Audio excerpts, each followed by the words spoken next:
There are many things that we are taught to believe that are wrong. One of those is genetics.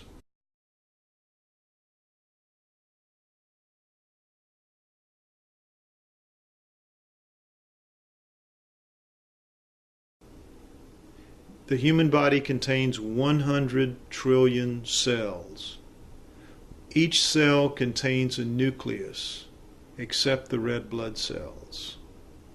Each nucleus contains 46 chromosomes, arranged in 23 pairs. One chromosome of every pair is from each parent. The chromosomes are filled with tightly coiled strands of DNA. Genes are segments of DNA that contain instructions to make proteins, the building blocks of life. Apart from sperm, eggs, and red blood cells, every cell in our bodies carries our entire genetic package. It is mind-bogglingly small, with all the chromosomes, 23 from each parent, inside each cell's nucleus. This complete genetic package is called nuclear DNA. Outside the nucleus of each cell, floating in the cytoplasm, tiny organelles called mitochondria contain even more DNA, called mitochondrial DNA. Unlike nuclear DNA, mitochondrial DNA contains only a very small amount of genetic material, and all of that is inherited entirely from females. Scientists are able to manipulate genes through a process known as gene splicing. They use chemical scissors to cut gene segments away from where they belong in the DNA strand, and then use other chemicals to insert or splice those living, working segments anywhere else in the gene strand. The possibilities for altering an organism are endless, as are the possibilities for making mistakes. Human DNA carries an improbable number of defects, over 4,000 compared to just a few hundred in chimps and gorillas. Of these 4,000 plus defects in the human genome, more than 24 will kill you before you reach the age of puberty. While it is possible for a deadly genetic defect to not be expressed and to just move passively from parent to child, imagine the odds that this would happen often enough to spread this unique type of defect through the entire human population. Impossible might be too strong a word, but it is staggeringly improbable that this would happen naturally. There must be a more rational solution. Remember the ability to splice genes and the huge potential for error. What if something like that happened to humans to create our genetic defects? Would evidence be left behind? Amazingly, that is exactly what research has uncovered. Evidence of gene segments that have been cut, flipped, and then reinserted upside down back into the genome. And that is just the beginning. This shows the chromosome lineup for humans, chimps, gorillas, and orangutans. Notice the remarkable similarity in much of their banding arrays. However, humans carry only 46 chromosomes, while all of the other higher primates, supposedly the creatures we evolved from, carry 48.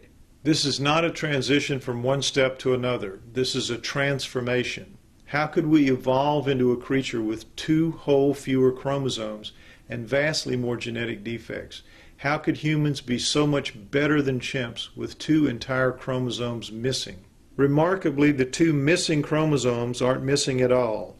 In humans, what would be the 2nd and 3rd chromosomes in a higher primate have been carefully and deliberately fused into one single chromosome. Of course, mainstream scientists explain this as a natural mutation that just happened to occur at some point in our evolution. However, the truth is that fusions like this are only seen in labs, where geneticists leave exactly the same kind of telltale evidence in the genes they manipulate. Occam's razor is a scientific principle that says the simplest answer is usually the correct one. At this time, the only rational, simple explanation for how human genes came to look like they were genetically manipulated is that they were genetically manipulated. The smoking gun so obvious in our DNA is not the only evidence for manipulation. Most humans currently accept Darwin's theory of evolution that humans gradually evolved from primates. Let's forget for a moment that the human genome contains those 4,000 plus errors, something extremely unlikely to have evolved by a process of natural selection. and focus on a positive difference between humans and primates. The cerebral cortex is the deeply convoluted surface of the brain, an area strongly linked to intelligence. A rat's cerebral cortex, flattened out, would cover a postage stamp, a monkey's a postcard, a chimp's a page of typing paper. But a human's covers the equivalent of 4 pages of paper. In 1987, new research into the mitochondrial Eve theory proved that humans, as we are today, came into existence rather suddenly at only about 200,000 years ago.